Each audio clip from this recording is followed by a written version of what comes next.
अस्सलाम वालेकुम एवरीवन। आप अपने फेवरेट शो चाय टोस्ट और होस्ट को यूट्यूब के ऊपर देखने के लिए डॉन न्यूज़ के ऑफिशियल चैनल को सब्सक्राइब करें और बेल आइकॉन को प्रेस करना भी याद रखिए।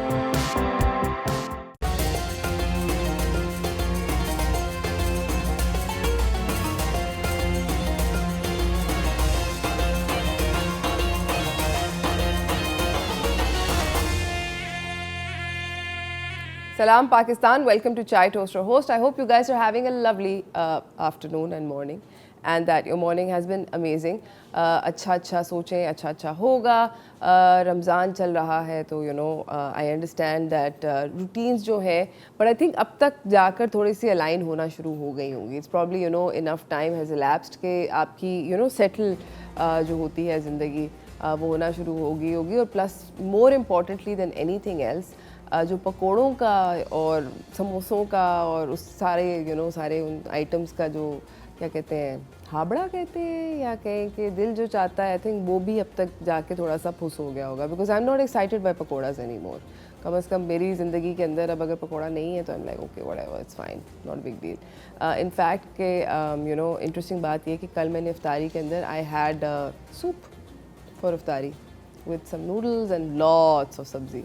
सो अगर इस तरह का कोई सीन कर सकते हैं तो please definitely make it happen for yourself. आज बाय द वे हमारे पास जो शो है बड़ा इंटरेस्टिंग है. हम आपसे बात करेंगे नमाज के हेल्थ बेनिफिट्स के बारे में. रमज़ान के अंदर everyone I think across the board हर किसी की कोशिश ये होती है कि पाँचों वक्त नमाज़ पढ़ें और टाइम पर पढ़ें. पाबंदी बहुत अच्छी हो जाती है which is a really good thing, but what we don't realize is नमाज़ पढ़ते हुए कि नमाज in itself के बहुत ज़्यादा सारे health benefits हैं. और नमाज जो है वो basically आपको ना सिर्फ like when you're performing prayer तो let's start with the sort of preparation for it. हम लोग वुज़ू करते हैं, so you're cleaning yourself 5 times a day basically. And you're staying clean for an extended period of time. Then उसका एक और बहुत अच्छा benefit ये है कि it's stretching you. So every time you go into ruku or you go into sajda, you are you're going from an upright position to like sort of bending your torso forward और फिर उसके बाद sajda where you're folding your body is collapsing on itself. I think इसके बहुत सारे health benefits हैं which we'll be later on discussing in the show. But it's like a exercise plus. Beyond everything else, beyond these minor things कि calorie burn हो रही है या नहीं हो रही, forget all of that for 5 seconds. Actually जो सबसे बड़ा benefit मेरे हिसाब से है वो ये है कि आप जब नमाज़ पढ़ते हैं तो आप जनरली आप अपने माइंड को क्लियर कर रहे होते हैं और आप बहुत पॉजिटिव थाट्स सोच रहे होते हैं और आप उस वक्त कम्युनिकेट करने की कोशिश कर रहे होते हैं, कम्यून करने की कोशिश कर रहे होते हैं विद अल्लाह. और वो जो टाइम है it's almost like meditative and it gives you a lot of peace to sort of throw out all the jumble जो भी दिमाग के अंदर इतनी सारी चीज़ें खिचपिच होती है वो सारी की सारी चीज़ें आप एक सेकंड के लिए धक्का मारते हैं साइड पे and then you're trying कि okay let me just clear my mind and do this, perform this one act whether it lasts for 5 minutes 10 minutes whatever. वो टाइम होता है आपके it's like a reset button and I think that is really important and I think that for me I think सबसे ज़्यादा बड़ा benefit नमाज का actually वो है. So later on in the show हम लोग बात करेंगे बहुत सारे लोगों से कि health benefits क्या होते हैं नमाज के. Anyways इसी के साथ ये सारी बातें तो होंगी later on in the show but इसी के साथ हम लोग चलते हैं आज की top stories की जानिब. Let's go there.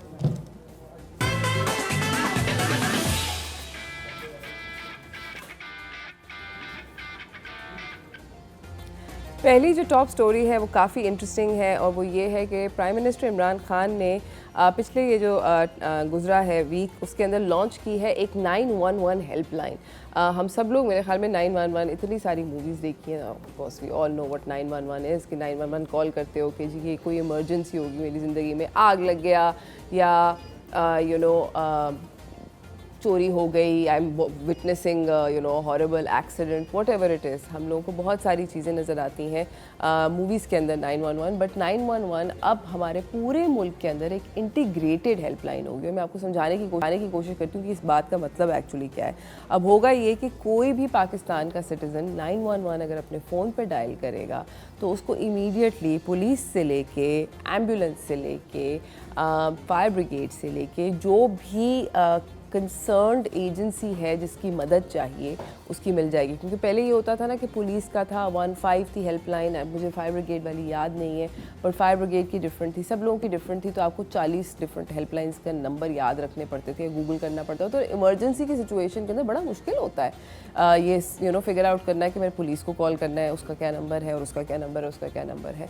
But now you can get help across the country by dialling just one number. तो आपको रीजन के अंदर जो भी जिस भी शहर में है या जिस भी तहसील, गांव, व्हाटएवर जहाँ पर भी हैं आप मुल्क में, आपको वहाँ पर सिर्फ एक नंबर डायल करना है और आपको आपकी यू नो जो भी आपको सर्विस जिससे मदद चाहिए वो आपके लिए अवेलेबल होगी।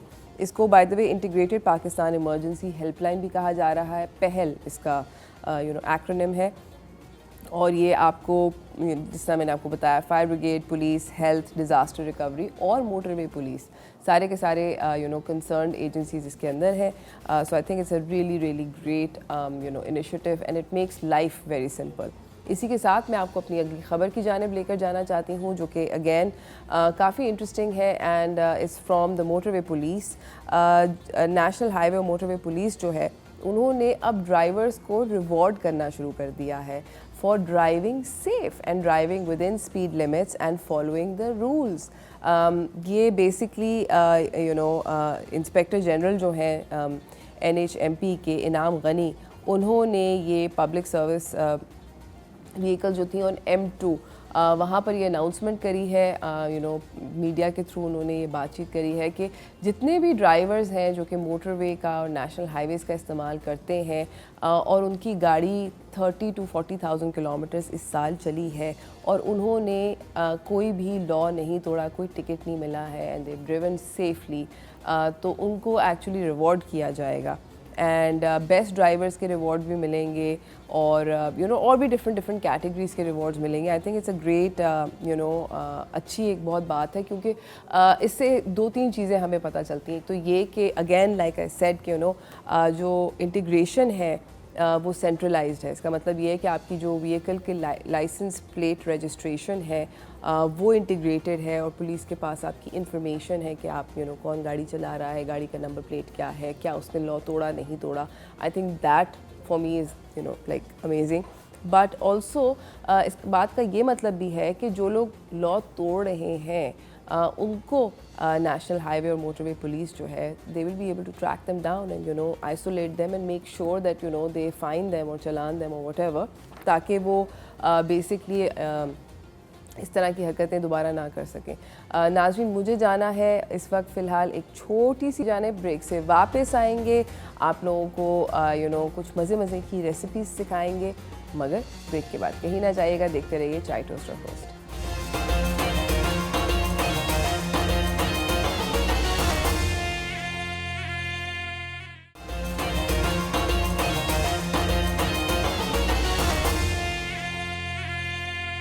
Welcome back from the break everyone. मेरे साथ मेरे अगले मेहमान सेट पे मौजूद है और जिस तरह मैंने आप लोगों को बोला था कि हम मज़े की यमी किस्म की रेसिपीज़ आप लोगों के साथ शेयर करेंगे, तो चलते हैं व्हाट्स कुकिंग की जानिब।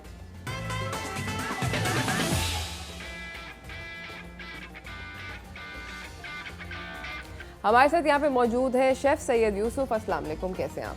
वालेकुम अस्सलाम अल्हम्दुलिल्लाह, आप कैसी हैं? अल्हम्दुलिल्लाह ठीक ठाक। रमज़ान मुबारक हो आपको। हमारी रमज़ान में पहली दफ़ा मुलाकात हो रही है, तो हमने कहा मुबारकबाद देते हैं आपको। जज़ाकल्लाह। कैसे रोज़े जा रहे हैं आपके? मेरे रोज़े अच्छे जा रहे हैं, आप बताएं आपके कैसे जा रहे हैं? बस हमारे काम के साथ साथ और जो हमारी फील्ड है बेसिकली उसके साथ साथ वैसे ही जा रहे हैं। हाँ? इस तरह होते हैं जैसे होते हैं। अच्छा मुझे बताएं कि आपको कभी वैसे because you know like I am assuming कि बहुत सारी कुकिंग करनी पड़ती है रोज़े की हालत के अंदर, तो कोई उस ऑब्वियसली और क्या आप वैसे कुकिंग करते हुए टेस्ट करते हैं जनरली तो कुकिंग करते हुए टेस्ट करते हैं, लेकिन अगर जब रोज़ा हो तो फिर नहीं कर सकते ऑब्वियसली, तो फिर उसके आपके ख्याल में वो ज़रा मुश्किल हो जाता है?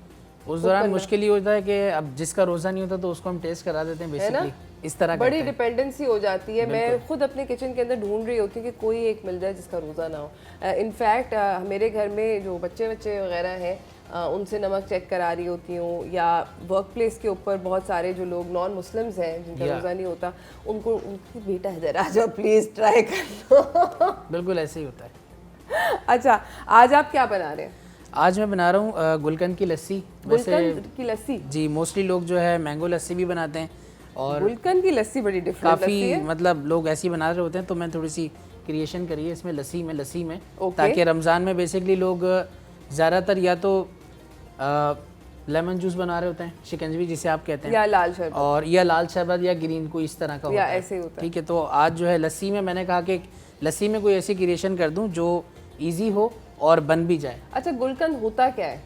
गुलकंद बेसिकली ये जो इसके ये रोज़ पेटल्स हैं, इसके उससे बनता है, गुलाब से बनता है। गुलाब से बनता है? गुलाब से कैसे बनता है? लाइक मुझे तो, मैंने जब भी गुलकंद खाया मुझे तो बहुत मीठा, एक शदीद मीठा। देखें ये बेसिकली एक जिस तरह मुरब्बे बनते हैं ना, जैसे सेब का मुरब्बा होता है, इस तरह इस टाइप की प्रिजर्वेशन करते हैं ये लोग कुछ, मतलब ये एक शुगर के साथ, और ये बेसिकली एक मोस्टली पहले तो ये हकीम बनाते थे, अब तो ये पान वालों के पास वैसे ही मिल जाता है, मीठे पान के तौर पे। मीठे पान के अंदर डलता है। और एक और इंटरेस्टिंग बात यहाँ पे बताना चाहती हूँ कि गुलकंद के बारे में मेरी अम्मी ने ना एक इतना बड़ा, आज से कुछ 1.5 साल पुरानी बात बता रही हूँ, इतना बड़ा जार लाई गुलकंद का, और कहा कि ये बेटा ये जो गुलकंद है ना ये बहुत अच्छा होता है बच्चों के लिए, बच्चों को देना चाहिए। अब मुझे लाइक इसके अंदर ऐसा क्या है, आई वाज अज्यूमिंग के रोज़ से बना हुआ है एंड शुगर, तो you know both don't seem very highly nutritious, but कोई हमारे सब कॉन्टिनेंट के अंदर एक आई डोंट नो मिथ है, या ये I don't have enough information कि मैं इसके ऊपर इन्फॉर्मेशन पास कर सकूं, बट एक ट्रेडिशन है जो कि ये है कि गुलकंद जो है वो ग्रोइंग किड्स के लिए बहुत अच्छा होता है। किस तरीके से होता है ये आई कांट से, मुझे नहीं पता। आपको कुछ इसके बारे में इन्फॉर्मेशन है? मुझे बस ये इन्फॉर्मेशन है कि इसको अगर आप पान में खाएं तो टेस्टी होता है, और अगर लस्सी में यूज़ करेंगे तो और ज़्यादा टेस्टी आएगा। ज़बरदस्त। मुझे बताएं कि गुलकंद लस्सी के यू नो क्या क्या इंग्रेडिएंट्स आप इस्तेमाल करें, बिकॉज गुलकंद जो होता है is because is from roses. मैंने अभी थोड़े दिनों पहले बनाई थी रोज़ पुडिंग, ये जो टाइप की पुडिंग होती है वो बनाई थी, and it was very successful. अब now I am going to try this lassi and I will probably, इन्होंने बड़ा अच्छा आइडिया दिया। गुलकंद की लस्सी के लिए हमारे पास इंग्रेडिएंट्स हैं, हमारे पास ऑलपर्स का मिल्क मौजूद है ऑलरेडी, गुलकंद हमारे पास 5 टेबल स्पून है यहाँ पर मौजूद, रोज़ पेटल्स हम इसमें ड्यूरिंग ब्लेंडिंग के दौरान मिक्स करेंगे, हमारे पास रेड सिरप है, थोड़े से हमारे पास पिस्ताचियो हैं जो हम उसमें डाल के ब्लेंड कर लेंगे, रोज़ वाटर हमारे पास है, योगर्ट हमारे पास मौजूद है, और थोड़ा सा हमारे पास जो है ग्रीन कार्डेमम है जिसके हम ओनली सीड्स जो है इसमें डाल के ब्लेंड करेंगे ताकि थोड़ी सी फ्रेशनेस आ जाए, थोड़ी सी खुशबू आ जाए। वैसे तो काफ़ी रोज़ की भी होती है लेकिन थोड़ा सा इसका भी आ जाएगा तो मैच हो जाएगा थोड़ा। ज़बरदस्त, ये तो बड़ा मज़ेदार किस्म की और बड़ी इंटरेस्टिंग रेसिपी लग रही है। यहाँ पर मैं एक और आप लोगों को बात बताना चाहती हूँ कि यू नो इन्होंने अभी मेंशन किया कि आप ऑलपर्स का दूध भी इस्तेमाल करेंगे। ऑलपर्स का यूज़ ओके, तो ऑलपर्स के बारे में मैं ये बताना चाहती हूँ कि जिस तरह ये यू नो तोहफा लाए हैं इस पर्टिकुलर रेसिपी का, Olpers milk is a nutrition का पूरा कंप्लीट गिफ्ट, ग़िज़ाइयत का तोहफ़ा है। एक अगर आप अपनी यू नो सुबह जो सहर है उसको स्टार्ट करें ऑलपर्स से तो आपका बहुत अच्छा दिन गुजरेगा। और ऑलपर्स एक ऐसी कंपनी है जो कि अपने काउस के और बफलोज़ का बहुत अच्छा ख्याल रखती है, तो इसका मतलब ये है कि because they look after the animals who are providing the milk, तो ये दूध जो है ये ग़िज़ाइयत से भरपूर है। इस दूध के यू नो इसके अंदर कोई प्रिजर्वेटिव नहीं होता, ये UHT ट्रीटेड है और 28 क्वालिटी टेस्ट होते हैं टू मेक श्योर कि आप तक ये जो दूध आए ये बिल्कुल परफेक्ट हो, फुल ऑफ न्यूट्रिशन हो, यू नो और डिलिशियस भी हो। और आप लोगों को एक और इंटरेस्टिंग बात बताती हूँ कि ये क्योंकि टेट्रा पैक के अंदर मौजूद है तो ये कम्प्लीटली प्रोटेक्टेड और super safe you know to use है। प्लीज़ ऑलपर्स दूध का इंतखाब कीजिए इस रमज़ान यू नो और generally in life is well, जब भी आप यू नो कभी भी आपको कोई मिल्क बेस्ड प्रोडक्ट बनाना हो। हम लोग लस्सी की जानिब चलते हैं मेरे ख़्याल में, क्योंकि लस्सी जो है वो बनने वाली है। जी बिल्कुल, इसके लिए मेरे पास जो है ब्लेंडर मौजूद है, हम इसमें आइस क्यूब्स भी ऐड करेंगे। आप चाहें लस्सी वैसे ही बना सकते हैं, आप आइस क्यूब अगर ना हो तो आप इसको वैसे ही बना लें नॉर्मल, और आप इसको ठंडा भी कर सकते हैं। ठीक है, तो सबसे पहले मैं इसमें जो है 4 to 5 पीसीस दैट्स इट, ये इसको मैं थोड़ा सा इस तरह से खोल के मैं ऐड करूँगा। ऑलराइट, ठीक है। देन हम जो है इसमें गुलकंद जो हमारे पास मौजूद है 5 टेबल स्पून ऑलरेडी मेजर किया हुआ है, हम ये इसमें ऐड कर देंगे। ठीक है।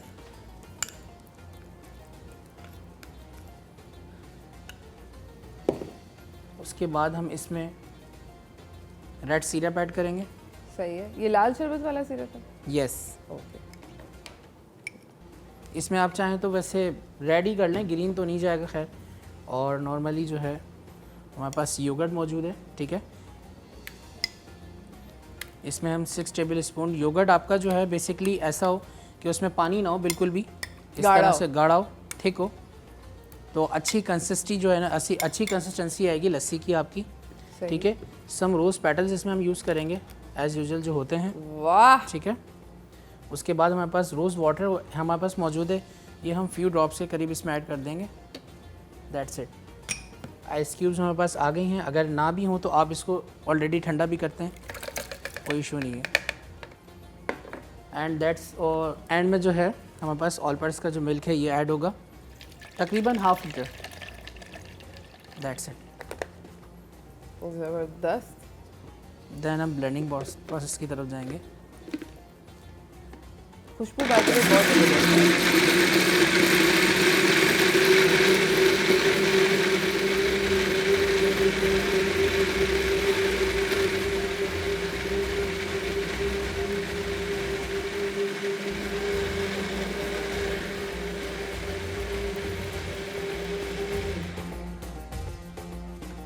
ज़बरदस्त खुशबू बाय द वे बहुत ज़बरदस्त और मज़ेदार किस्म की आ रही है। जब तक शेफ़ इसको निकाल रहे हैं ग्लास के अंदर और इसकी गार्निशिंग करेंगे, हम लोग जाएंगे एक छोटी सी ब्रेक की जानिब। ब्रेक से वापस आएंगे, देखते रहिए चाय टोस्टर होस्ट।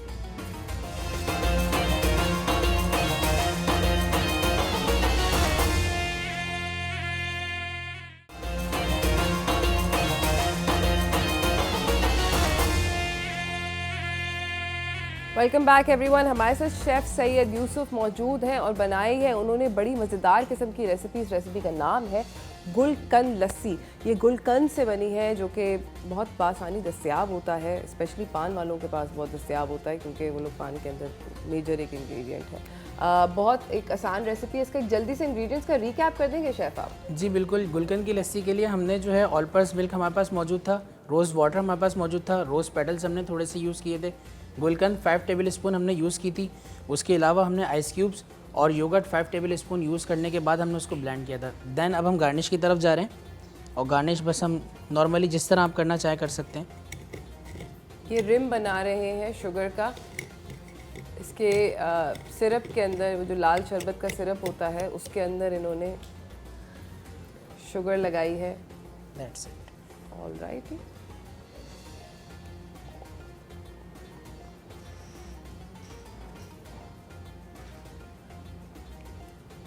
साथ साथ रेसिपी कार्ड चल रहा है, आप लोग इसके रेसिपी कार्ड को देखकर फॉलो कर सकते हैं इस रेसिपी को।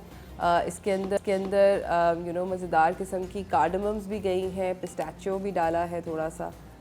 वाह, गुलाब की पत्तियाँ, प्रॉपर गुलकंद सिचुएशन है। ज़बरदस्त, लुक्स लवली बाय द वे, बहुत मज़े का लग रहा है। यम्मी। बस ये इसकी सर्विंग हो गई है हमारे पास। जस्ट थोड़े से नट्स आप इसमें डाल दें और इस तरह से सर्व करें टॉपिंग करने के लिए। That's it. ज़बरदस्त। और ये है रेसिपी गुलकंद लस्सी की। आई होप आप लोगों को ट्राई करने का मौका मिले। अब हम क्या बना रहे हैं? बस नेक्स्ट रेसिपी जो है हमारी वो फालूदे की है। ओके। और फालूदा जो है, फालूदे के इंग्रेडिएंट्स हमारे पास नॉर्मली, हम सबसे पहले तो ऑल पर्पस मिल्क है हमारे पास, जो हम इसमें यूज़ करेंगे। स्ट्रॉबेरीज़ है हमारे पास, आप कोई सा भी सीजनल फ्रूट ले सकते हैं लेकिन वो ऐसा हो कि जो फालूदे के साथ एडजस्टेबल हो। दूसरा हमारे पास वर्मिसली है जो कि हमने ऑलरेडी बॉयल करके रखी हुई हैं। तो मलंगा हमारे पास है और दोनों जलियाँ मौजूद हैं हमारे पास, ग्रीन और रेड। सही। और आइसक्रीम? आइसक्रीम हमारे पास मौजूद है, बिल्कुल। Very major ingredient of falooda. By the way falooda जो है you know is just one of those recipes that बहुत यू नो हमारे लोकल लोगों को बहुत ज़्यादा पसंद आता है। You know it's really really popular, you know, and it's so heavy. Yes, बहुत हैवी। बस ये है कि अगर अवतार में साथ साथ अगर थोड़ा सा ये भी हो जाए तो एक थोड़ा सा सुकून मिल जाता है, क्योंकि सब चीज़ें होती हैं गरम गरम लेकिन इसका एक अपना मज़ा है। एब्सोल्युटली, आई एग्री, बिल्कुल वाकई में। तो हम जो है बस इसकी मेकिंग करेंगे थोड़ी सी। ओके, आई थिंक नाइफ नीचे पड़ी है। सबसे पहले इसको मैं टॉप पे लगा दूँगा, नो इशू। इसमें हम जो है एक सीक्वेंस के साथ हम ऐड करेंगे इसमें इस तरह से।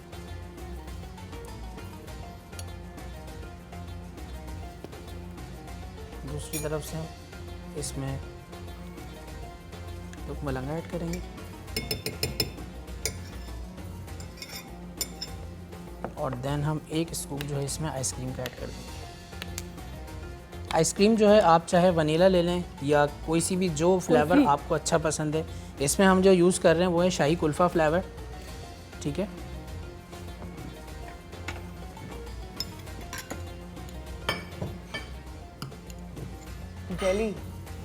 जेली आप इसमें ऐड कर लें जेलो, और इसी के साथ दूसरी वाली भी आप ऐड कर लें। आपको ये बर्फ चाहिए? बस क्यूब्स अब ऑलरेडी इसमें है, ठीक है, no issue.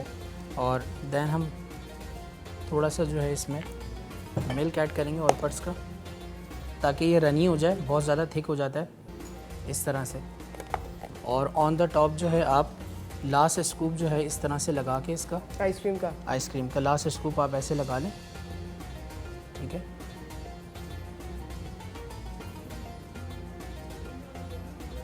Oh wow, that's it. और देन आप इसके ऊपर चाहे नट्स की भी गार्निश कर सकते हैं इस तरह। ऑन द टॉप आप कोई सी भी स्ट्रॉबेरी आप इस तरह लगा सकते हैं। अच्छा, कितनी ज़्यादा पसंद की जाती है ये पर्टिकुलर रेसिपी? मेरे हिसाब से जो है लोग गुलकंद की लस्सी ज़्यादा ट्राई करेंगे, क्योंकि फ़ालूदा तो कॉमन है, वो वैसे भी लोग खाते रहते हैं। हाँ, बट फालूदे के बारे में यही बार बार बोला जाता है कि बहुत कूलिंग है, बहुत ठंडा है। इसको कोई लाइट बनाने की तरकीब है कि इसका थोड़ा low fat version? Without ice cream हम इसमें बना सकते हैं, ये बिल्कुल लाइट हो जाएगा। हाँ? लेकिन फिर ये कि विदाउट आइसक्रीम इसमें मज़ा भी नहीं आएगा। हाँ, हम ये ज़रूर कर सकते हैं कि जो हमारे पास मिल्क मौजूद है ऑल पर्ट्स का, उसको हम थोड़ा सा चिल्ड करके डाल सकते हैं। जिस तरह एक गोले घंटे की बर्फ़ बनती है क्रश टाइप की, उस टाइप का इसका क्रश बना के हम वो ऐड कर सकते हैं आइसक्रीम के जगह पे। That makes lots and lots of sense. Anyways, नाज़रीन, ये है recipe for making a falooda at home. I personally really like the gulkand की रेसिपी. बड़ी ज़बरदस्त किस्म की है. दोबारा से आप लोगों को बताना चाहती हूँ कि दोनों रेसिपीज़ के अंदर ऑलपर्स का इस्तेमाल हुआ है, और ऑलपर्स जो है एक ग़िज़ाइयत का तोहफ़ा है जो कि कंप्लीट न्यूट्रिशन रखता है. इसके अंदर कोई प्रिजर्वेटिव्स नहीं है, कोई इसके अंदर थिकनिंग एजेंट्स नहीं है. ये UHT ट्रीटेड दूध होता है जो कि 28 क्वालिटी टेस्ट से गुजरने के बाद आप लोगों तक आता है एक टेट्रा पैक के अंदर. और इससे आपकी सुबह जो है वो बहुत ज़्यादा अच्छी और खुशगवार होगी. आप लोगों को ये भी बताती चलूँ कि इसकी ये जो कंपनी है, एज अ कंपनी ये लोग बहुत ख्याल रखते हैं अपनी काउज़ का और अपनी बफलोज़ का. और because they look after the cows and buffaloes, तो वो जो दूध हमें उनके से मिलता है वो ग़िज़ाइयत से भरपूर होता है. फालूदा की रेसिपी क्या है?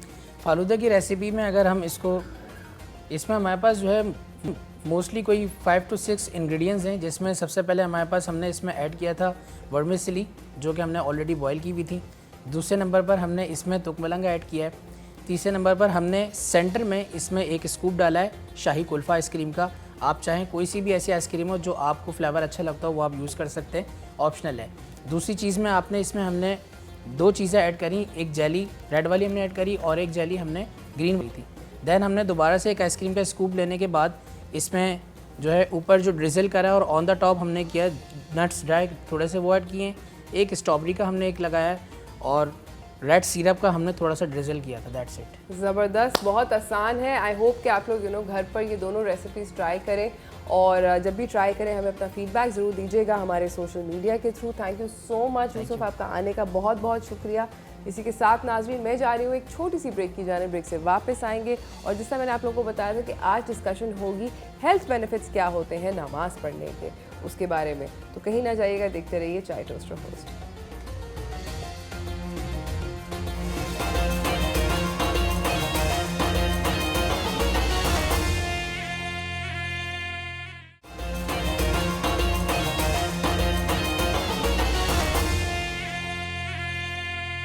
Welcome back from the break everyone. मेरे साथ मेरे अगले मेहमान सेट पे मौजूद हैं। जिस तरह मैंने आप लोगों को बताया था कि आज हम लोग बात कर रहे हैं नमाज के हेल्थ बेनिफिट्स के बारे में, तो आपसे उनकी मुलाकात करवाना चाहती हूँ। चलते हैं अपने सेगमेंट जान है तो जहान है की तरफ।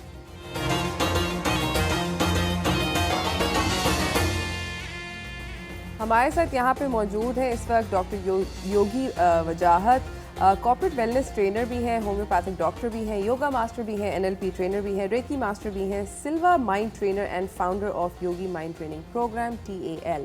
और हमारे साथ हैं उमर बिलाल अहमद, ये फिटनेस कंसल्टेंट हैं, माइंड साइंसेज प्रोफेशनल हैं और इन्होंने 20,000 से ज़्यादा इंडिविजुअल्स को कंसल्ट किया है। अस्सलाम वालेकुम। वालेकुम अस्सलाम। मैम, शुरू करने से पहले मैं आपको टोक दूं कि इनके आपने तारुफ में एक चीज़ मिस कर दी कि हमारे उस्ताद भी हैं। आखिरी उस्ताद है। ज़बरदस्त, very happy to hear that. जज़ाकल्लाह। अच्छा, मुझे बताएं कि रमज़ान के अंदर I feel like we were discussing this earlier also, and I think हर कोई बहुत ज़्यादा टाइम पर पाबंदगी से नमाज पढ़ता है। कोशिश हर किसी की यही होती है कि एवरीवन सॉर्ट ऑफ एंड थोड़ा सा मेरे ख्याल में शायद एक्स्ट्रा केयर भी करते हैं during namaz. I don't know what it is, शायद I think at least I do, maybe other people do, but मुझे ये बताएं कि नमाज के क्या साइंटिफिक हेल्थ बेनिफिट्स होते हैं।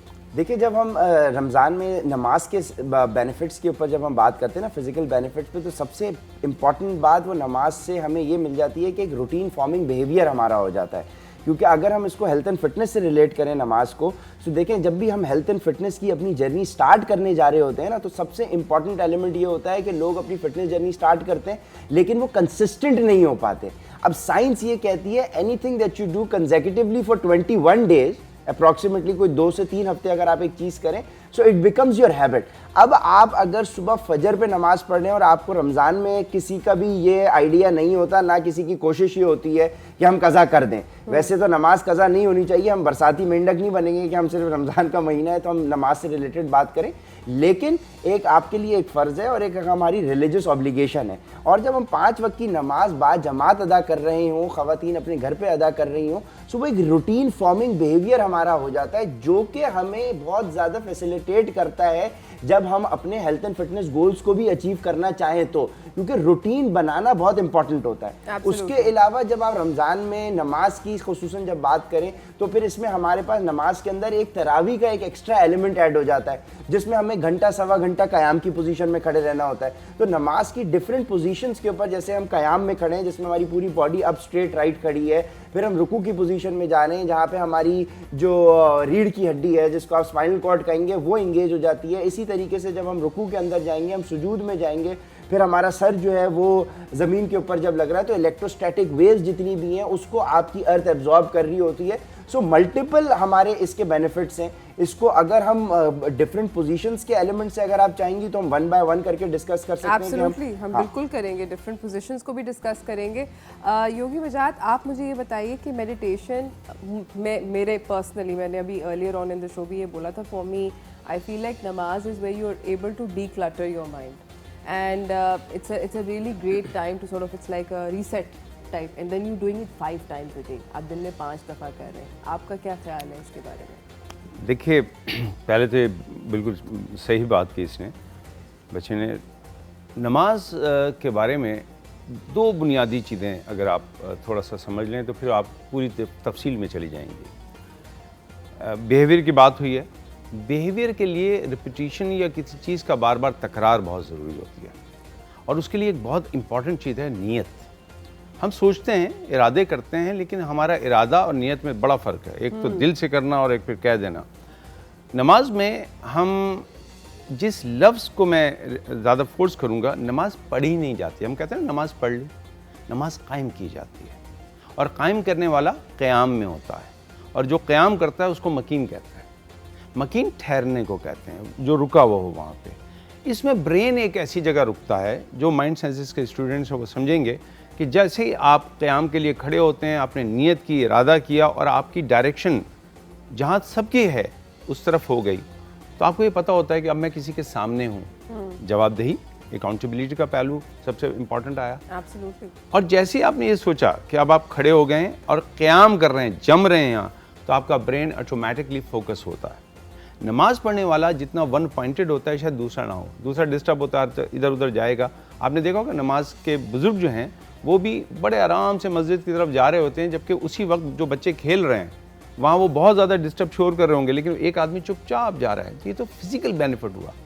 मैं यहाँ पे जो दूसरी बात कहना चाहूँगा, बाखुदा जब मैं आ रहा था तब भी और अब भी मैं कहते हुए कोई आर नहीं है कि नमाज के बारे में मैं क्या कहूँ। रब ने इसको मोमिन की मेराज कहा है। वो इबादत जो मोमिन की मेराज हो, हम नमाज के बारे में कतन कुछ नहीं कह सकता।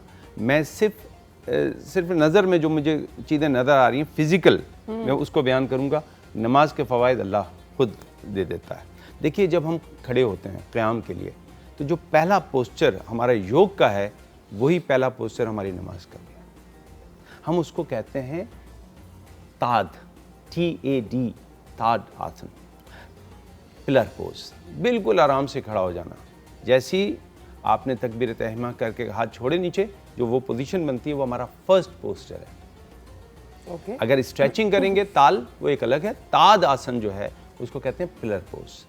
मज़े की बात ये देखिए, यहाँ पे भी अव्वल है, वहाँ पे भी वो अव्वल है।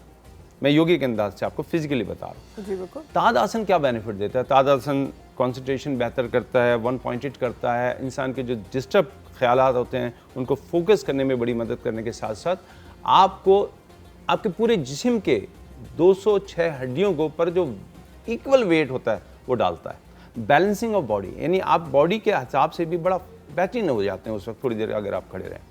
अब ज़ाहिर बात उसके बाद मूवमेंट है, हमने आगे बढ़ना है। और उसके बाद अगर आप रफ़दैन कर रहे हैं तो एक अलग है, लेकिन जैसे आप हाथ बांधते हैं तो उसमें भी आप एक मुद्रा लगाते हैं। हम इसको मुद्रा कहते हैं, हम उसको एक क्रॉस मुद्रा लगा लेते हैं। ठीक है जी, वो हमारा बेनिफिट अलग आता है क्योंकि हमारी पूरी बॉडी के अंदर जो सिस्टम मैग्नेटिक फील्ड है वो चैनलाइज हो जाती है उस वक्त। चाहे जैसे भी हम करें, रुकू में हम गए तो हमें अपनी स्पाइन के साथ साथ ये देखना पड़ता है कि हमारा जो ब्लड सर्कुलेशन है वो इतना बेहतरीन कभी नहीं होता। और ये कितनी खूबसूरत बात है कि अगर दिल का मरीज़ हो तो आप उसको कोई एहतियातें कहेंगे कि भाई इतना मत झुको। रुकू में सब झुक सकते हैं, यानी अल्लाह सुब्हानहू व तआला क्लियरली बता दिया कि तुम्हें हार्ट का भी मसला है लेकिन रुकू तक तो आ सकते हो। कितनी मज़े की बात है। That's amazing। और क्या क्या हर पोस्चर के ऑफ ड्यूरिंग नमाज हेल्थ बेनिफिट्स क्या हैं जो कि साइंस हमें बताती है, वो डिस्कस करेंगे हम लोग इस ब्रेक के बाद। कहीं ना जाइएगा, देखते रहिए चाय टोस्ट रोस्ट।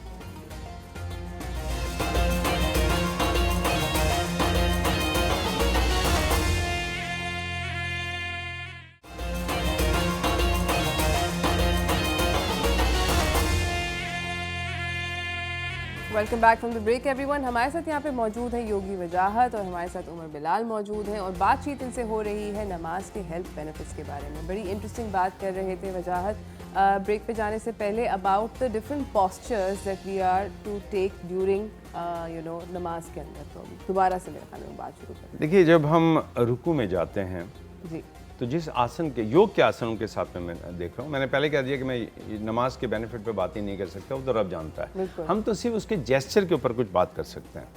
और उस जेस्चर में जो हमारा जेस्चर है वो है स्टिक पोज या डंडा आसन, या झुकने का एक ऐसा अंदाज जिसमें स्पाइन को स्ट्रेट रखा जाए। वहाँ पे भी कमर को सीधा रखने की बात की गई है, हम यहाँ पे भी कमर को सीधा रखते हैं इस पोज में। बिल्कुल। इसके कई वेरिएशन है, इसमें हाथ सीधे भी किए जा सकते हैं, हाथ को नीचे भी ले जाया जा सकता है। और जैसे ही आप नी के ऊपर रखते हैं तो जो आपकी कार्टिज है उसके ऊपर एक खासा दबाव आप डालते हैं, क्योंकि पैरों की पोजीशन सीधी होती है, वी शेप में नहीं होती नमाज में। तो उस वक्त आपका कार्टिज जो है वो अपनी सही लोकेशन पे आके सेट होगा। तो फिबिया और टीमर दोनों के दरमियान जो हड्डी है उसके ऊपर आपका प्रेशर सही पड़ेगा, आपकी नी का दर्द कम होगा। ठीक है। इस जगह पे मैं एक चीज़ ऐड करूं कि देखें, जब हम कयाम की, तो जब हम अब आप कयाम से अगर शुरू करें तो देखें, जब कयाम में आप स्ट्रेट खड़े हुए हैं तो उसमें आपकी पूरी बॉडी का, सर ने जिस तरह बताया कि इक्वली आपका प्रोपोर्शनली पूरा वेट आपकी बॉडी पे पाँवों के ऊपर जमा हुआ है। तो जब आप खड़े हैं तो इस पोजीशन के अंदर जब आपके इसमें आपका पूरा लोअर इन्वॉल्व हो रहा होता है। ठीक है। अब इसमें एडवांटेज उन लोगों को कंपैरेटिवली ज़्यादा होगा जो अगर हैवी वेट जिनका है, क्योंकि देखें अगर एक इंसान का स्ट्रक्चर डिज़ाइंड है कि उसका मैक्सिमम वेट 70 kg होना चाहिए, लेकिन एक स्ट्रक्चर 70 kg आपका आइडियल होना चाहिए वेट, लेकिन आपका वेट है 90 kg। सो वो जो 90 kg वाले एक्सेस बैगेज लोग लेके कैरी कर रहे हैं, उनके लिए कयाम में खड़े रहने का ज़्यादा एडवांटेज होगा, क्योंकि उनकी बॉडी पे आपने 20 kg एक्सेस लोड डाला हुआ है। सो वो 20 kg जो है वो उनके मसल्स को स्ट्रेंथन करता है, क्योंकि जब भी हम बॉडी वेट ट्रेनिंग कर रहे होते हैं तो हम अपने मसल्स के ऊपर डिफरेंट एक्सरसाइजेस करके लोड डालते हैं। जब हम किसी भी मसल के ऊपर लोड डालते हैं तब वो स्ट्रेंथ गेन करता है और वो मसल ग्रो होता है। सो हैवी लोगों के लिए एडवांटेज नमाज पढ़ने का ये हो जाता है कि उनकी बॉडी बगैर कुछ ज़्यादा एक्टिविटी किए उनका लोअर तो इंगेज रहेगा। अब जब हम रुकू की पोजीशन में जाते हैं तो देखिए, जब भी हम किसी भी पोस्चर में रहते हैं तो खून के फ्लो के ऊपर गेम सारी चल रही होती है। अब जब हम रुकू की पोजीशन में जाते हैं तो आपकी स्पाइनल कॉर्ड जब 90 डिग्री के एंगल के ऊपर आएगी, सो वो आपकी कमर देखिए, अब आपने जैसे ही अपनी कमर को झुका लिया आपने, तो आपके खून का फ्लो आपकी लोअर बैक के ऊपर तेजी से सर्कुलेशन आपकी खून की बढ़ जाएगी। तो खून की सर्कुलेशन आपके पेन के लिए बहुत इंपॉर्टेंट होती है। सो ये जो L4, L5 डिस्क की प्रॉब्लम के लोअर बैक के मरीज होते हैं, अगर आप जिम में भी गौर करें तो उनको लोअर बैक्स की इसी तरह से एक्सरसाइज कराई जाती है जिसमें वो रुकू पोजीशन में जाई जाती है। अब हम स्पिरिचुअल बेनिफिट्स के ऊपर अगर नमाज पे बात करें तो सर की बहुत बात खूबसूरत थी और मैं खुद भी यही सोचते हुए आ रहा था कि स्पिरिचुअल बेनिफिट्स के ऊपर अगर डिस्कशन करें तो वो तो एक बिल्कुल ही एक अलग लाइन पे आप निकल जाएंगे, लेकिन यहाँ पे हम सिर्फ अगर हेल्थ बेनिफिट्स को कंसिडरेशन में रखें, सो वो तमाम एक्सरसाइजेज जो हम जिम में करके अपनी बॉडी को ओवरऑल इंगेज रखते हैं, अल्लाह पाक ने वो आपको ऑलरेडी दिन में 5 दफा फर्ज किया है आपके लिए कि भाई जो स्पिरिचुअल नहीं भी समझता उसके फिजिकल बेनिफिट्स ही हो रहे होंगे। तो लोअर बैक का प्रॉब्लम आज साइंस प्रूव कर रही है कि जिन लोगों को घुटने की मरीजों को प्रॉब्लम रही और जिनको लोअर बैक की प्रॉब्लम थी, उन्होंने रिसर्च की उन मरीजों की जिनको ये प्रॉब्लम्स थी और 1 महीना उन्होंने तरावी पढ़ने के बाद उन लोगों के ऊपर जब टेस्ट किए और तो उनकी खासा रिकवरी थी। 50% लोग फुली रिकवर कर चुके थे। साइंस आज प्रूव कर रही है। गूगल पे आप जाएंगे, आप लोगों को बेतहाशा स्टडीज मिल जाएंगी जिसमें जो लोग घुटनों के मर्ज के प्रॉब्लम थी जिनको और जिनको लोअर बैक की प्रॉब्लम थी, वो 100% रिकवर हो गए 50% ऑफ द उन लोगों के अंदर। क्योंकि उसके अंदर जब आप घंटा सवा घंटा तरावी में खड़े हैं, घुटनों पे एक लोड आ रहा है, आपका उस फ्लो उधर बढ़ रहा है, जब आप रुकू बार बार कर रहे हैं 20 रकत के अंदर आप जब बार बार रुकू सुजूद कर रहे हैं, तो उसमें आपके खून का फ्लो जब इधर इम्प्रोवाइज होगा, सो वो बहुत इंपॉर्टेंट होता है। क्योंकि नॉर्मल डेज के अंदर अगर आप पूरे दिन की फर्ज नमाजों को लगा लें, वो एक जगह हो जाती हैं और जितने रुकू सुजूद हम 20 रकत में कर रहे होते हैं वो एक अपनी जगह होती है। तो वो एक एडिशनल आपको बेनिफिट यहाँ पे नमाज का ये मिल जाता है। और मैं तो इनफैक्ट पिछले 5-5.5 साल जो हमें कंसल्टेशन के हो गए, मुझे तो मेरे जितने भी क्लाइंट जो कि एक्सरसाइज नहीं कर सकते ना, हम तो उनको पिछले 5.5 साल से ही कह रहे हैं कि भाई आप डाइट अच्छी फॉलो कर लें और आप 5 वक्त की अगर सिर्फ फर्ज नमाज की पाबंदी कर लेना, अगर आप सुन्नतें और नवाफिल पढ़ लें तो सोने पे सुहागा। अगर आप वो ना भी कर सकें और आप सिर्फ जो है नमाज फर्ज की पाबंदी कर लें और डाइट आपकी ठीक हो जो हमने रेकमेंड आपको की हुई है, तो खवातीन को एक्सरसाइज की जरूरत ही नहीं पड़ती। क्योंकि घर के काम इतने होते हैं सर और बाकी नमाज में उनकी बड़ी सिंपल सी बात है जी। किसी भी मसल्स को स्ट्रॉन्ग करने के लिए आपको उसके ऊपर वर्क करना पड़ता है। देखिए, जब हम सीधे खड़े होते हैं तो कई मसल्स जो हमारे हैं वो बड़े लूज या लाइट रहते हैं क्योंकि वेट डिस्ट्रीब्यूशन नीचे की तरफ जा रहा होता है। लेकिन जैसे आप रुकू में जाते हैं तो आपकी बॉडी को जो आपका वेट है उसको कवर करने के लिए आपके बैक मसल्स को बहुत ज़्यादा स्ट्रांग होना पड़ता है। तो वो लोग जिनकी कमर में दर्द है वो अपने बैक मसल्स को स्ट्रांग बनाना चाहते हैं तो रुकू कमाल का है, उनके लिए बेनिफिट है। क्योंकि अल्लाह सुब्हान ताला ने जहाँ पे जिक्र किया है नमाज का 92 टाइम माशाल्लाह है कुरान पाक में, वहाँ आप देखिए तो उसने रुकू और सुजूद का जिक्र किया है। रुकू और सुजूद। और जब हम मलाइका का जिक्र करते हैं तो अक्सर ये बात कही जाती है कि ऐसे मलाइका हैं जो कुछ रुकू में हैं कुछ सुजूद में हैं। रुकू और सुजूद अल्लाह को भी पसंद है और जो चीज़ रब को पसंद है उसके क्या बेनिफिट होंगे हम नहीं जानते, हम कयास कर सकते हैं। अब सर जैसे इसमें एक छोटी सी बात मैं कहना चाहता हूँ जो मुझे बड़ी, देखिए जब हम पैदा होते हैं 33 हमारे वर्चबा होते हैं, जब हम बड़े होते हैं तो 27 रह जाते हैं, कुछ फ्यूजन हो जाती है। जब हम बैंड करते हैं तो जो कॉक्सी बेस ऑफ स्पाइन है हम वहाँ से बैंड करते हैं और हमारी कमर में जैसे इसने कहा लंबर L4 L5, मैं खुद आर्थोपेडिक डॉक्टर हूँ तो सारे वक्त यही काम करते रहते हैं, सर्वाइकल, शोल्डर, बैक पेन, शायटिका। हम कहते हैं कि आप ज़्यादातर अगर लेटे रहेंगे तो आप बजाय इसके कि तंदुरुस्त हों और बीमार हो जाएंगे। कमर के मरीज़ जो हैं उनके लिए कुछ एक्सरसाइज बहुत ज़रूरी हैं और उसमें आगे झुकना और फिर वापस आने में, इसके लिए जो बैक मसल्स स्प्रिंग का काम करते हैं वो कमाल का और बेहतरीन थेरेपी है। योगा में ब्रिज पोज है, एक स्टिक पोज है, ये सारे पोज कौन से हैं जिनमें हम बैक मसल्स को टाइट करते हैं और रुकू बहुत बेहतरीन काम करता है। और अगर हम इसकी सर बेहतर जानते हैं कि अगर हम इन तमाम चीज़ों की हिस्ट्री में भी जाएं तो ये सब इंस्पायरल्लाह वहीं से हैं। ये है सब इंस्पायर्ड नमाज से, अल्लाह पाक के तमाम उससे। अब वेरी हैप्पी टू हियर कि यू नो सब चीज़ें इंस्पायर्ड हैं, specially in the health and fitness world from नमाज। हम लोग जा रहे हैं नाज़रीन एक छोटी सी ब्रेक की जाने, ब्रेक से वापस आएंगे, इस गुफ्तगू को लेके आगे बढ़ेंगे, कहीं ना जाइएगा, देखते रहिए चाय टोस्ट हो।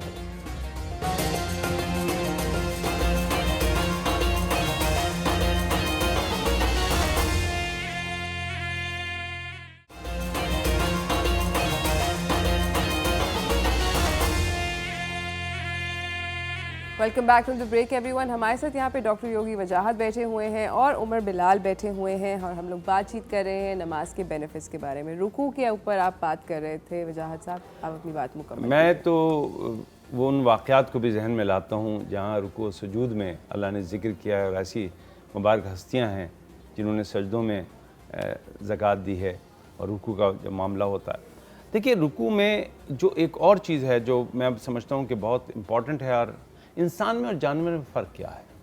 इंसान बिल्कुल सीधा रहता है, उसकी कमर जो है बिल्कुल सीधी है। जानवर अगर आप देखेंगे तो उनके ऊपर जो ज़मीन की कशिश है वो इक्वल होती है, उनकी जिबिल्लत जो है एक जैसी रहती है, बैलेंस रहता है उनके ऊपर कमर जो उनकी पैरेलल टू फ्लोर या अर्थ के साथ। हमारे ऐसा नहीं है, हमारे पास दर्जात हैं और हम बुलंद से बुलंद तर दर्जे पे जाके और नेचर के करीब हो जाते हैं। जब हम रुकू में जाते हैं और रुकू सुजूद में जाते हैं, अपने आप को मूव करते हैं, तो हमें दोनों पावर का एहसास होता है। यानी हम ज़मीन के साथ भी वही एनर्जी का इक्वल अपने आप को देखते हैं, जैसे कि एक एनिमल में अल्लाह ताला ने इक्वल रखी हुई है। हमारे सारे ऑर्गन्स पे एक वक्त में एक जैसी एनर्जी आती है, फिर हम खड़े होते हैं, फिर हम दर्जात पे जाते हैं, महराज पे जाते हैं ना, उस जगह से नॉर्मल से निकल के बार बार नमाज बता रही है कि तुम जानवर नहीं हो, तुम इंसान हो। जब भी हम खड़े होते हैं हम उस जगह से वापस आते हैं और बताते हैं कि अल्लाह ताला ने हमें उस जगह पे, नमाज एक ऐसी इबादत है जिसके बेनिफिट अल्लाह जानता है, अल्लाह के नबी जानते हैं सल्लल्लाहु अलैहि वसल्लम और आले नबी जानते हैं, हमें नहीं पता। हम तो आइमा ने जो हमें बताया हम उसकी बात कर रहे हैं। हमें तो ये बताया गया है कि जी ये कर लो तुम्हारी मेराज है। सोचिए मेराज के लिए इंसान कितनी अजीब एक जेस्चर में जाता है कि वो ज़मीन में चला जाता है, सजदे पे चला जाता है और फिर कहा जाता है कि ये सबसे बुलंद तरीन मुकाम है। तो इसका मतलब है कि अल्लाह सुब्हान ताला कह रहे हैं, या बंदे तेरी कोई ज़ात नहीं है, तू मट्टी में भी होगा तो बुलंद मैं ही करूँगा तुझे, तू अपने आप को बुलंद करने के चक्कर में मत पड़। आज जो इंसान के मसाइल हैं वो ज़ात को हम लेके चल रहे हैं, हमारी अना ज़ात, हम कहते हैं हम कुछ हैं, हम कुछ करके दिखाएंगे। रब कहता है तू कुछ नहीं कर सकता, तू जब सबसे ज़्यादा नीचे होता है तब से सबसे ज़्यादा बुलंद मैं तुझे करता हूँ। नमाज एक ऐसी इबादत है जो रीप्रोग्रामिंग करती है हमारी। इसके तमाम जितने भी आप दर्जात देखेंगे उसमें क़याम ले लीजिए, रुकू ले लीजिए, सजूद ले लीजिए, तहज्जुद ले लीजिए, जहाँ बैठ के हमने करना है, पढ़ना है, ठीक है। ये सारे के सारे रीप्रोग्रामिंग है और ये रीप्रोग्रामिंग करते हैं इंसान की बेहतरी के लिए। कितनी अच्छी बात है और अच्छी बात है कि अल्लाह फरमाते हैं कि नमाज बेहयाई से रोकती है, तो सारी चीज़ें रोक देंगी। लेकिन इसके बारे में क्यों कहा गया है? क्योंकि ये आपके ब्रेन की रीप्रोग्रामिंग बहुत पक्की करती है। हमारे योग में 3 दर्जे हैं योग के, हम माइंड, बॉडी एंड सोल को लेके चलते हैं। नमाज में सबसे पहले नियत माइंड की, यानी माइंड को एक्टिवेट किया जाता है। बॉडी जेस्चर के साथ एक्टिव होती है एंड सोल, इसमें कोई शक ही नहीं कि नमाज जो है, तो अब नमाज में हम तीनों जो बेनिफिट योग के हैं वो ऑटोमेटिकली हासिल कर रहे हैं। मैं आपको यहाँ एक दिलचस्प बात बताता हूँ। मेरे एक उस्ताद हिंदू टीचर, मैं उनसे पढ़ता रहा, उन्होंने मुझे मुद्रा थेरेपी सिखाई और ये जब मैं कर रहा था तो उन्होंने बताया कि देखो शहादत की उंगली को यहाँ लाओ तो उंगली से जो लफ्ज़ बनता है वो अल्लाह बन रहा है, इसमें कुछ और नहीं बन पाता। इसको कहते हैं शहादत की उंगली। वो खुद MA इस्लामियात। तो उन्होंने एक बड़ी खूबसूरत बात मुझे की और वो मैं उस पर एतराज़ किया जा सकता है, इख्तलाफ किया जा सकता है। उन्होंने कहा 84,000 पोज हैं योगा के, 84,000 पोज हैं योगा के, लेकिन अगर कोई 84 भी कर ले तो महान योगी माना जाएगा, क्योंकि 84 के अंदर ऐसे ऐसे पोज और वेरिएशंस आ जाएंगी तो वो कर सकता है। फिर खुद ही कहते हैं कि मुझे लगता है कि रफ्ता रफ्ता ये उन्हीं पोजेस में आ जाएगा जिसमें नमाज है। अगर आप वही पोज कर लेंगे तो सारे बेनिफिट आपको 84 के मिल रहे हैं। वो मैं कह रहा हूँ किसी और मज़हब के फ़र्द की ज़बान से कि आज मैं ये समझता हूँ कि 84 पोज की जगह 84 कोई करेगा 1000 की जगह तो कमाल हो जाएगा। लेकिन मैं तो यहाँ तक कह रहा हूँ, मेरे उस्ताद कहते हैं कि अगर तुम वही पोस्ट कर लोगे जो नमाज में है तो तुम्हें जो बेनिफिट मिलेंगे उसका कोई तुम अंदाज़ा नहीं कर सकते। एब्सोल्युटली। और मैं समझता हूँ कि ये बिल्कुल सही बात है। मैं इसके साइंटिफिक, बहुत खूबसूरत बात की सर ने, मैं इसके साइंटिफिक एक एलिमेंट के ऊपर एक मैं स्टडी रिसर्च पढ़ भी रहा था और फिर हमने इसको प्रैक्टिकली भी खुद भी अप्लाई भी किया, तो उसका बड़ा फ़र्क एक हम खुद भी देखते हैं। ये मल्टीपर्पज़ हो जाएगा। वो लोग जिनको पिंपल्स की प्रॉब्लम है या जिन लोगों को माइग्रेन की प्रॉब्लम है, ठीक है। अब मैं बड़ा ये इम्पोर्टेंट, क्योंकि देखिए स्पिरिचुअल एलिमेंट तो सर माशाल्लाह ये एक्सपीरियंस भी है और इनसे बेहतर कौन उसको बेहतर गाइड करेगा। Let me address this scientific वाला एलिमेंट। अब जो हमारे देखें, जब हम सजदे की पोजीशन में जाते हैं ना, सो बेसिकली आपने जब अपना माथा सबसे ऊंचा हिस्सा ज़मीन के सबसे नीचे हिस्से के ऊपर ज़मीन पे जब आपने रखा है, तो आपका पूरा ब्लड फ्लो जो है वो आपके ब्रेन की तरफ जाएगा, ठीक है ना, क्योंकि ग्रेविटी खींचती है। सो आपका फ्लो जो है ब्रेन के ऊपर जब आपका खून जा रहा होगा, सो ब्लड सर्कुलेशन जब आपकी ब्रेन में इंप्रूव होती है, तो देखें जब मैं अगर अपना सर रखता हूँ, सो मेरे माथे पे भी मेरे पूरे फेस के ऊपर मेरे ब्लड की सर्कुलेशन इंप्रूव होती है। अब मेरा ब्रेन मेरा CPU है, सेंट्रल प्रोसेसिंग यूनिट, जितना साफ सुथरा, जितना एक्टिव मेरा माइंड होगा, मेरा ब्रेन होगा बेसिकली, सो उतना अच्छा मेरा माइंड काम करेगा। सो मेरी तमाम परफॉर्मेंस, मेरी जो ओवरऑल परफॉर्मेंस है पूरी दिन भर की, उसके अंदर इम्प्रोवाइजेशन आएगी। सो अब अगर हम देखेंगे जो 5 वक्त खूबसूरत टाइम से जिस तरह से स्केड्यूल है नमाज का, कि आपने सुबह उठने के सबसे साथ पहले आपने जब फजर की नमाज पढ़नी है, तो आप गौर करेंगे फजर की नमाज में आप अगर सुस्त भी हैं, आप सो के उठे हैं, तो सजदे की पोजीशन से जब आपका ब्लड फ्लो ब्रेन को जाएगा तो आपका ब्रेन एक्टिवेट हो जाएगा। उसके बाद इंसान जब अपने नौकरी पे जाता है, काम करने के लिए जाता है, उसके बाद वो दोपहर वो जो अपना पूरे दिन का अपना काम करके फिर उसको दोपहर में दोबारा अल्लाह की तरफ से एक ब्रेक मिलता है कि आओ भाई तुम जो है दोबारा सजदा रेज हो जाओ। अब जब वो सजदा वापस करेगा तो वो जो सुबह की उसकी थकन हुई हुई है वो दोबारा से उसके ब्रेन को ब्लड का फ्लो, तो फिर से वो एक्टिवेट हो जाएगा। फिर दोपहर से लेके जो नौकरी पेशा लोग हैं उनको इस बात का बखूबी आइडिया है कि दोपहर से लेके असर तक का जो टाइम होता है ये पीक आवर्स होते हैं आपके काम के। इस दौरान करते करते, और अब आपको घर भी जाना है, तो घर जाने से पहले फिर असर बीच में आती है। आप असर पढ़ के घर जाएंगे या घर पहुंचने से पहले आप असर पढ़ेंगे, तो फिर अब आप घर जाने से पहले भी आपको फ्रेश होना जरूरी है, क्योंकि आपके बीवी बच्चे घर वाले घर पे इंतजार कर रहे हैं। अब अगर आपने असर पढ़ के आप घर गए तो आपको बड़ा एडवांटेज हो जाएगा कि भाई आपका ब्रेन फिर से फ्रेश है, और अगर ऑफिस का कोई गुस्सा है, कोई ऐसी चीज है, तो वो अपनी जगह पीछे रह जाएगी। अब जो हम एलिमेंट की बात कर रहे हैं कि माइग्रेन के लिए और फेस के पिंपल्स वगैरह के लिए ये इंपॉर्टेंट, सजदे का साइंटिफिक एलिमेंट इस तरह से है कि देखिए जब हमने जिस तरह से जिक्र किया, जब आप सजदा कर रहे हैं तो खून का फ्लो आपके फेस पे, आपके ब्रेन पे बढ़ गया। तो देखिए जब आपके फेस पे खून का, देखिए ये जो अनहेल्दी डाइट कंज्यूम करके फुल ऑफ फैट जो डाइट हम कंज्यूम कर रहे हैं, उससे आपके पोर्स ब्लॉक हो जाते हैं पूरी बॉडी के अंदर। जिस तरह से हमारी लोगों के पेट पे फैट डिपॉजिट होना शुरू होगा, थाइस पे डिपॉजिट होना शुरू होगा, इसी तरीके से फेस पे भी फैट डिपॉजिट होना शुरू हो जाता है। जो लोग बबलू हो जाते हैं और कहते हैं कि हमारे मुंह पे जो है बिल्कुल स्वेलिंग सी हो गई है। सो उन स्वेलिंग की वजह से वो जो फैट डिपॉजिट आपके फेस पे होना शुरू हुआ, आपके पोर्स बंद हो जाते हैं। जब पोर्स बंद हो जाते हैं तो अक्सर लोगों को जो है, चूंकि खून का फ्लो वहां पे प्रॉपर नहीं है, तो लोगों को पिंपल्स की प्रॉब्लम शुरू हो जाएगी। जब खून का फ्लो आपके सर पे नहीं जा रहा, ब्रेन को नहीं जा रहा, तो उनको माइग्रेन की प्रॉब्लम शुरू हो जाएगी।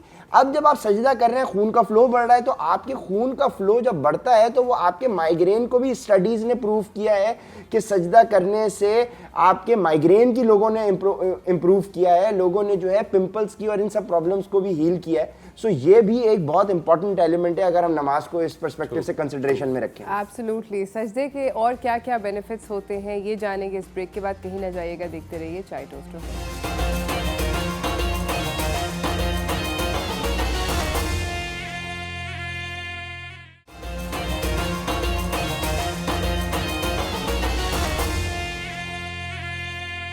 Welcome back from the break everyone. हमारे साथ योगी वजाहत मौजूद है, हमारे साथ उमर बिलाल मौजूद है और बातचीत हो रही है नमाज के बेनिफिट्स के बारे में। उमर ने अभी एक बड़ी इंटरेस्टिंग बात करी थी अबाउट सजदा and how it's beneficial to do sajda for improving many things that we don't even think about, like migraines and acne and just feeling fresher. वजाहत भाई आप बताएं सजदे के क्या बेनिफिट्स हैं? बहुत खूबसूरत बात की माशाल्लाह, अल्लाह इसे सलामत रखे। जज़ाकल्लाह। इल्म और दानिश से जब कोई बात होती है तो उसके कई पहलू निकलते हैं। जैसे कि हमने पहले भी कहा, नमाज एक ऐसी इबादत है जिस पे जितना भी गौर व फिक्र किया जाए कम है, और इसके पहलू दर पहलू निकलते चले जाएंगे।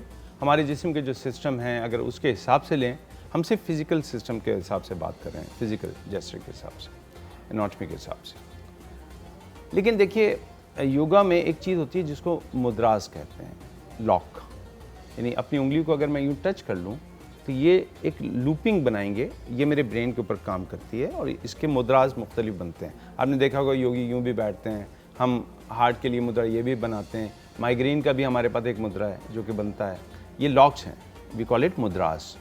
मुद्रा कहते हैं जब दो एंड एक साथ लूपिंग में आ जाए। ठीक है। हमारे यहाँ एक पोज है अष्टंगा, 8 स्टेप का पोज। अष्टंगा सूर्य नमस्कार में होता है। इसमें 8 हड्डियाँ जिस्म की जो हैं वो ज़मीन पे होती हैं, जिसमें दोनों पैर, घुटने, सीना, चिन और हमारे हाथ। 8 स्टेप सेम जब हम सजदा करते हैं तो 8 हड्डियाँ हमारी अष्टंगे वाली पोजीशन में होती हैं।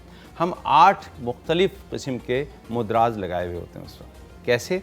देखिए हमारे जिस्म के 2 एंड हैं, एक पैर है और एक माथा है। सजदा एक ऐसी पोजीशन है जिसमें इंसान अपने पैरों के साथ साथ माथे को भी ज़मीन पे लगा चुका होता है, यानी वो पूरा का पूरा लूपिंग में आ जाता है। और सजदे में जो क्लीनिंग होती है, जैसे तुमने बेटा कहा, इस वक्त यहाँ पे सबसे ज़्यादा रूहानी क्लींजिंग होगी, ग्राउंडिंग होगी, क्योंकि माथे से जो भी नंगी गंदी और नेगेटिव इमोशंस फीलिंग्स हैं वो ग्राउंड बहुत अच्छी हो जाएंगी। ये बहुत जल्दी इंसान को बेहतर करता है and we call it child pose. और बिल्कुल इन योगा इसी बात को मैं आगे एक्सटेंड करूं, इसका जो एक साइंटिफिक लफ्ज़ है ना कि जो हम ये जो पूरा दिन भर देखें, ये हमारी दुनिया जो है ये इलेक्ट्रोमैग्नेटिक वेव से घिरी हुई है, ठीक है ना।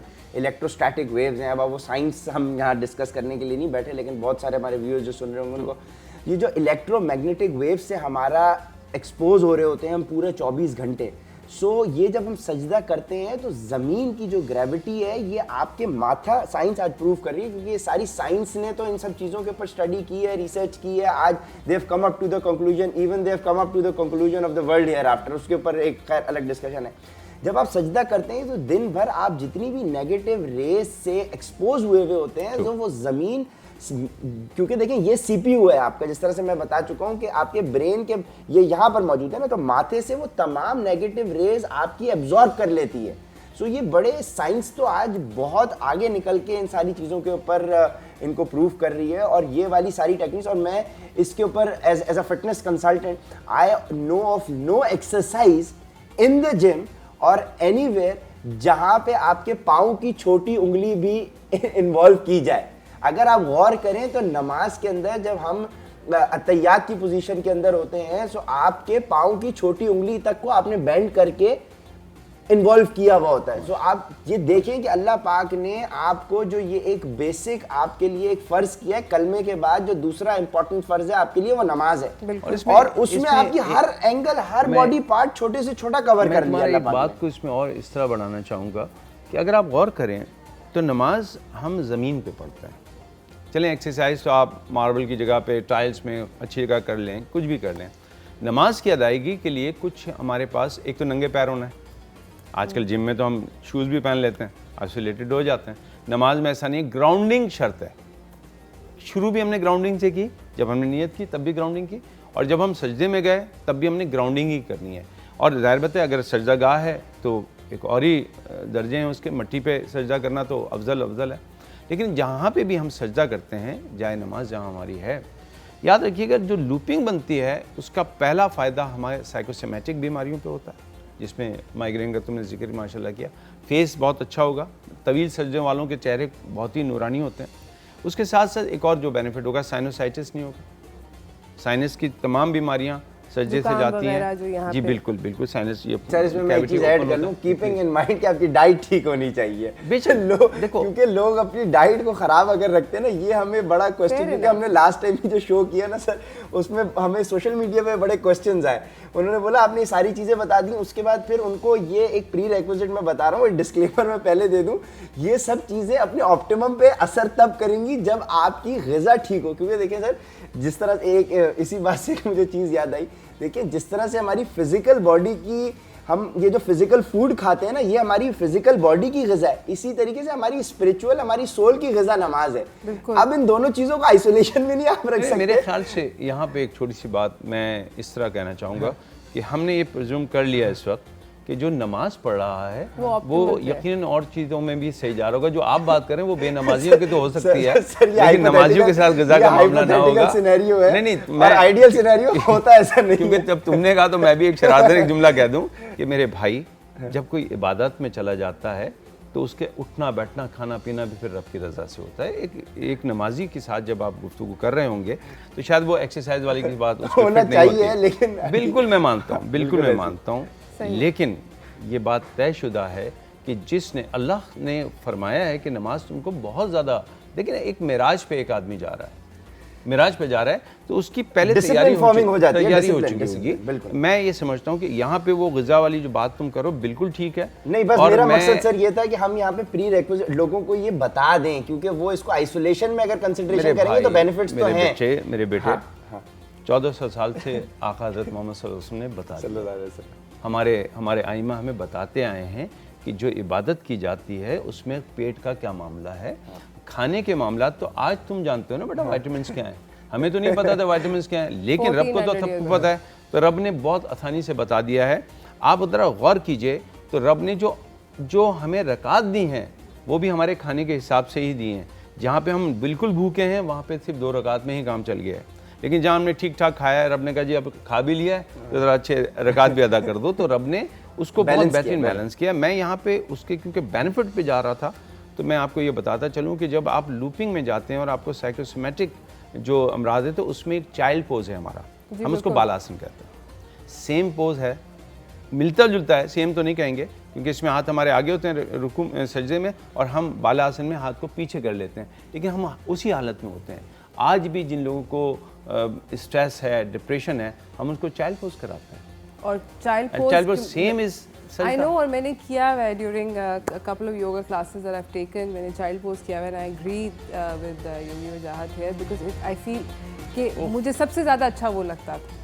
I thought even more than the वो जो लेटने वाला dead pose से भी ज़्यादा I really like doing the child pose because I thought it was so relaxing but I understand exactly because very similar to सजदा। इसी के साथ नाज़रीन एक छोटी सी ब्रेक पे जा रहे हैं, ब्रेक से वापस आएंगे, इस गुफ्तगू को आप लोगों के लिए कंक्लूड करेंगे, कहीं ना जाइएगा, देखते रहिए चाय टोस्ट रोस्ट।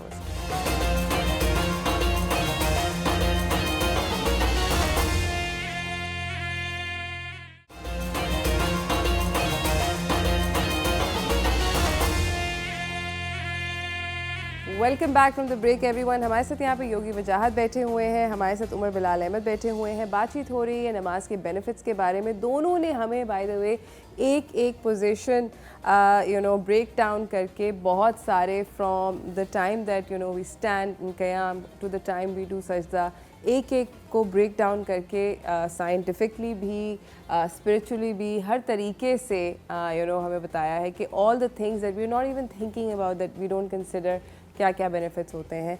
मैं ख़वातीन और हज़रात के लिए सिर्फ कंक्लूड करने के लिए अभी आप सजदे की बात कर रहे थे, पहले वो वाली बात मुकम्मल कर लें वजाहत साहब। मैं इसको यहीं पे इख्तिताम करूँगा इस खूबसूरत बात पे कि इंसानी जिस्म के अंदर, इंसानी जहन के अंदर ये सलाहियत है कि वो किसी चीज़ को भी जब देखता है तो उसके सबसे पहले पॉइंट ऑफ रेफरेंस पे ज़रूर जाता है। अगर आपने दरख्त देखा है तो जो दरख्त सबसे पहले आपने देखा था, जब तक आप उसको मैच नहीं करेंगे आप कभी उसको दरख्त ट्री कह नहीं सकते। आपने एलिमेंट्स कोई भी चीज़ देखी तो आपको फर्स्ट पॉइंट ऑफ रेफरेंस चाहिए।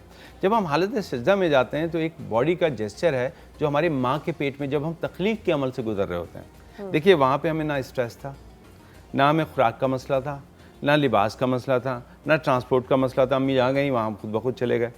खाने पीने, लड़ने झगड़ने कोई मसले नहीं थे, बस हम थे। एक ऐसा स्टेट ऑफ माइंड जिसको हर आदमी कहता है समाधि, जहाँ हम हों लेकिन कोई मसला ना हो। हम समाधि की सबसे पहले कैफियत में जहाँ थे वो माँ का पेट था। जब हम हालत सजदा में होते हैं तो उस कैफियत के करीब होते हैं, लिहाजा हमारा जिस्म जहन थोड़ी देर के लिए फ़ौरन जंप करता है और पहले पॉइंट ऑफ रेफरेंस को तलाश करता है जो कि हमें मिलता है माँ के पेट में। हम उतने ही पुरसुकून होते हैं हालत सजदा में जैसे कि माँ के पेट में ना ग़िज़ा का शिक्र था। तो मैं समझता हूँ कि हम जैसे क्या बात करेंगे, ये उलमा कराम और ये बड़े बड़े लोग, और अल्लाह ने इसके बारे में खुद कुरान पाक में फरमाया है, तो हमारी क्या मजाल कि हम इसके फ़वाइद बताएं। हाँ, आखिर में ये कहूँगा, फ़वाइद तो नहीं बता सका, लेकिन मैं कहूँगा कि अल्लाह तुझसे दुआ करते हैं कि जो फ़वाइद तू जानता है नमाज के, वो हमें दे दे, क्योंकि हम नहीं जानते इसमें क्या क्या फ़वाइद। एब्सोल्युटली। उमर, मुझे आप बताएं कि अगर आप सजदे के बारे में कुछ ऐड करना चाहें। मैम, मैं सजदे के बारे में तो आई बिलीव कि हमने काफ़ी सारी चीज़ें ऐड कर ली हैं। मैं इसको कंक्लूड करना चाहूँगा, क्योंकि काफ़ी सारे लोग मुझसे ऑन एयर भी पूछते हैं, फिर जब हमारी ये वीडियो शेयर होती हैं, और फिर ऑफ एयर भी पूछते हैं कि उमर भाई आप माशाल्लाह बड़े यंग हैं, आपने यार छोटी उम्र में ये सब कुछ अचीव किया है, ये XYZ। सो उसकी एक रीज़न अगर मैं आपको बताऊं ना, तो ये सारा क्रेडिट तो मैं अपनी वालदा को दूंगा अल्हम्दुलिल्लाह। और वो जो एक एसेंस है जो उन्होंने, जब मैं मुझे I still remember the day कि एग्जैक्टली मुझे याद है कि मैं 7 साल की मेरी उम्र थी, और 7 साल की उम्र में मेरी वालदा को सारा क्रेडिट जाता है हमारी सक्सेस का, और उन्होंने ये बेस और ये फाउंडेशन बनाई थी। उन्होंने मुझे बाकायदा अपने साथ पर्सनली बैठ के पूरी नमाज पढ़ना सिखाई, याद करवाई और सारी चीज़। और अल्हम्दुलिल्लाह कि 7 साल की उम्र से लेके आज हमारी उम्र कोई 29 साल हो गई है अल्हम्दुलिल्लाह। सो उस वक्त से लेके आज का दिन है, not to show off, not to boast about myself, but to share what I have experienced in my life with the people who are listening to me, कि the only reason that I can look up to of my success of whatever I have achieved in this 29 years of life is just because कि हमारी वालदा ने हमें नमाज सिखाई, और उन्होंने हमें ये बात बताई कि बेटा नमाज जन्नत की कुंजी है और ये कामयाबी है। So when I look back and see के यार हमने बड़े बड़े मुश्किलात और बड़े बड़े मुश्किल मराइल से हमने भी स्ट्रगल करके हम आज यहाँ पहुँचे। So when I look up to it, not to boast about myself, let me clear it once again, लेकिन ये एक शायद एक बहुत इम्पॉर्टेंट फैक्टर रहा कि अल्लाह पाक ने हमें जो ब्लेस किया वो ये था कि हम नमाज के पाबंद थे। क्योंकि नमाज का जो एक एलिमेंट, अगर मैं इसको कंक्लूड करूँ ना, तो देखें इंसान को अल्लाह ने बनाया है इबादत के लिए, और इबादत से मुराद ये है कि इंसान अपने आप को सरेंडर करे अल्लाह के आगे, और इस बात को तस्लीम करे कि ए अल्लाह जो होता है तुझसे होता है, मेरी कोई मजाल नहीं है। देखिए, ईगो और एरोगेंस ने तो इब्लीस को जन्नत से बाहर निकलवा दिया। ईगो और एरोगेंस के साथ इंसान आगे नहीं बढ़ता। जब हम अपने सर का, यानी जिस्म का सबसे ऊंचा और सबसे खूबसूरत हिस्सा जब हम ज़मीन पे अल्लाह के आगे झुकाते हैं, तो इस बात को हम एक्नॉलेज करते हैं कि अल्लाह हमने तेरे आगे सरेंडर किया। और अल्लाह को ये बात बहुत ज़्यादा पसंद है। इसको मैं इस तरह से इस्टेब्लिश करूँगा, ये हमारे वालिद साहब ने हमें बताई और हमारी गुत्थी में बिठाई, हमारे वालिद मरूम ने। उन्होंने बताया कि हुजूर पाक सल्लल्लाहु अलैहि वसल्लम जब इस दुनिया से पर्दा फरमा रहे थे, तो हुजूर ने 2 बातों को बहुत ज़्यादा एम्फेसाइज किया, और उसके अंदर पहली बात ये थी कि अपने तमाम जितने भी सहाबा थे और जितने भी लोग उनके करीब थे, उनको सबको बुलाया और उनको फरमाया कि आप पहली चीज़ नमाज ना छोड़िएगा। इसके ऊपर हुजूर ने इस दुनिया से पर्दा फरमाने से पहले एम्फेसाइज किया है। और दूसरी चीज़ के औरतों के साथ और जो आपसे कमज़ोर हैं उनके साथ सिला रहमी करना और उनके साथ अच्छे अखलाक से पेश आना। सो एक इंसान जब इस दुनिया से पर्दा फरमा रहा है, रहमतुल लिल आलमीन, जिसके लिए अल्लाह ने पूरी कायनात तख्लीक की है, जिनकी मोहब्बत में पूरी कायनात तख्लीक की है, हम तो जूती की खाक के बराबर नहीं। हुजूर पाक सल्लल्लाहु अलैहि वसल्लम अपनी पूरी ज़िंदगी को समराइज़ करके जा रहे हैं 2 बातों में। तो वो 2 बातें बहुत इंपॉर्टेंट होगी। किसी भी चीज़ का सिनॉप्सिस, समरी बहुत इंपॉर्टेंट होती है। वो क्या है? नमाज ना छोड़ना, और दूसरी चीज़ ये कि आपने औरतों की उनके साथ अच्छे अखलाक रखने। और हमें हज़रत इमाम हुसैन की ज़िंदगी से यही मिसाल मिलती है कि करबला के एक मामला है, उसके अंदर जंग का मैदान सजा हुआ है, जंग का मैदान लगा हुआ है, और वहाँ पे भी नमाज को तर्क नहीं किया गया, वहाँ पे भी फ़र्ज़ नमाज को पढ़ा गया। सो अल्लाह पाक, मेरी तो दुआ यही है कि अल्लाह पाक हमें सही मायनों में दीन पे अमल करने की तौफीक अता फरमाए। हम गुनाहगारों से जितने गुनाह हो जाते हैं, और हमें सही मायनों के अंदर नमाज पढ़ने की तौफीक अता फरमाए। Absolutely, thank you so much. आप दोनों का आने का बहुत बहुत शुक्रिया।